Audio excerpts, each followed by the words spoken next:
जय माता दी दोस्तों, आज हम शेयर करने वाले हैं मैदे से बनी स्नैक्स। बिल्कुल इस तरह से मज़ेदार तीखे चटपटे हमारी स्नैक्स तैयार होंगे।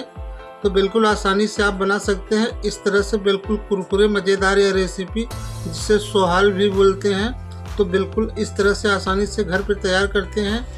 तो हम रेसिपी को बनाने से पहले अगर हमारे चैनल में नए तो चैनल को कर लीजिए सब्सक्राइब और बेल आइकन घंटी को दबाना बिल्कुल ना ही भूलें, ताकि नोटिफिकेशन हमेशा मिलता रहे हमारी रेसिपी का। तो गाइस चलते हैं हम बनाने की ओर। तो यहाँ पे हमें चाहिए सबसे पहले 1 कटोरी मैदा। तो मैदा अच्छे से हमने छलनी से छान लिए हैं और बिल्कुल सॉफ्ट हमारे मैदा है। 1 कटोरी हमारा मैदा है। तो मैदा लेने के बाद हम इसमें 2 से 3 चम्मच मीठा ऑयल का मोयम डाल दिए हैं इस तरह से, और हम 2 चुटकी नमक डालेंगे। तो हमारे 2 चुटकी नमक पर्याप्त है इतने मैदे में, इस तरह से। उसके बाद कलौजी यानी मगरेल को हम डालेंगे थोड़ा सा इस तरह से, चुटकी भर। तो इसको डालने के बाद हम डालेंगे इसमें तीखा मिर्च का पाउडर। तो तीखा मिर्च आप अपने स्वाद अनुसार डालें। तो इतना तीखा हमारा परफेक्ट है, और तीखा पसंद हो तो आप डाल सकते हैं। तो इसको अच्छे से हम मिक्स कर लेंगे सारे जो हमने डाले हैं इसमें मोयम वगैरह। तो मिक्स करने के बाद हम इसको पानी से थोड़ा थोड़ा पानी डाल के एक सॉफ्ट हम मैदा को तैयार करेंगे। तो मैदा हमारा बिल्कुल गीला ना हो, जितना से ज़्यादा हो सके आप टाइट को ही डो को तैयार रखें। तो इस तरह के हमारे डो तैयार हो गए हैं, देखिए बिल्कुल इस तरह का। तो इसको हम इस तरह से देखिए तैयार हुए हैं। तो इसको हम ढक के रख देंगे 5 मिनट के लिए रेस्ट लेने के लिए, ताकि हमारे मैदा अच्छे से सेट हो जाए।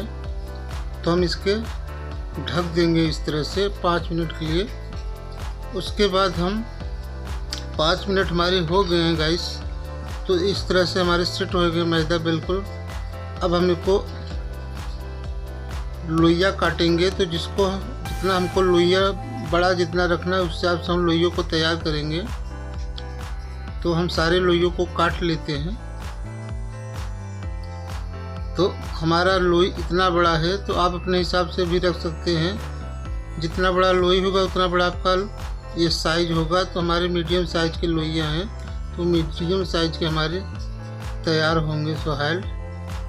तो अब हम बेलना की मदद से सारे लोइयों को बेलेंगे और सोहाल को तैयार करेंगे, तब फ्राई करेंगे। तो पहले हम बेल के तैयार कर लेते हैं।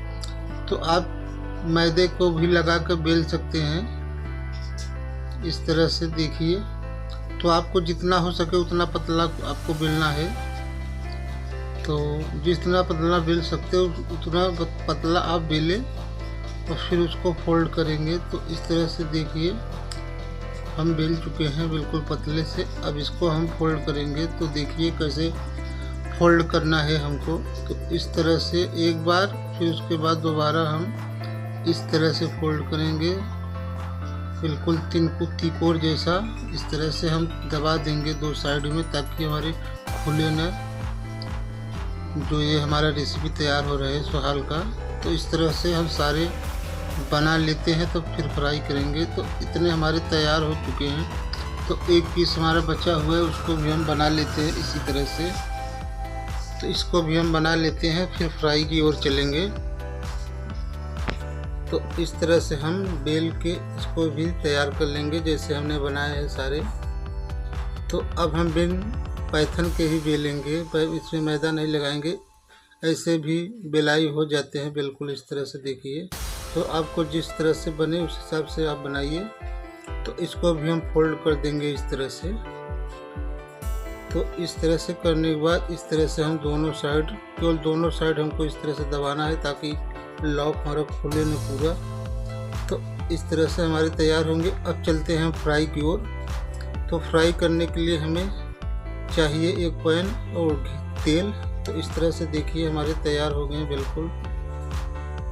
1 कटोरी मैदे से इतने सारे तैयार हो गए हैं। अब इनको फ्राई की ओर चलते हैं। तो यहाँ पे हम गैस को चलाएंगे और रखेंगे कढ़ाई। इसमें हम डालेंगे रिफाइन। आप चाहे सरसों के तेल में भी फ्राई कर सकते हैं। तो हम रिफाइन में फ्राई करेंगे। अब हमारा तेल गरम हो रहा है, तो हमें मीडियम आंच में फ्राई करना है ताकि अच्छे से हमारे बिल्कुल क्रिस्पी हमारे अच्छे से फ्राई हो जाए सुहाल। क्योंकि 4 परत तैयार हो जाते हैं, तो सारे परत में अच्छे से हमारे सिकाई हो सके, फ्राई हो सके, तो हमें मीडियम और लो फ्लेम पर फ्राई करना है, हाई फ्लेम पर नहीं फ्राई करना है। तो मीडियम और लो फ्लेम पर फ्राई करते हुए हम सारे फ्राई कर देंगे ब्राउन होने तक। तो अच्छे से चलाते हुए फ्राई कर ले ब्राउन होने तक, जब तक क्रिस्पी हमारे खस्ते तैयार न हो जाए, तो हम ब्राउन होने तक फ्राई करेंगे। तो अच्छे से उलट पलट के हर तरफ से आप फ्राई कर लीजिए ताकि हर तरफ से हमारे स्नैक्स जो है ये पक जाए बिल्कुल मज़ेदार इस तरह से। तो ब्राउन होने तक हम पका लेते हैं।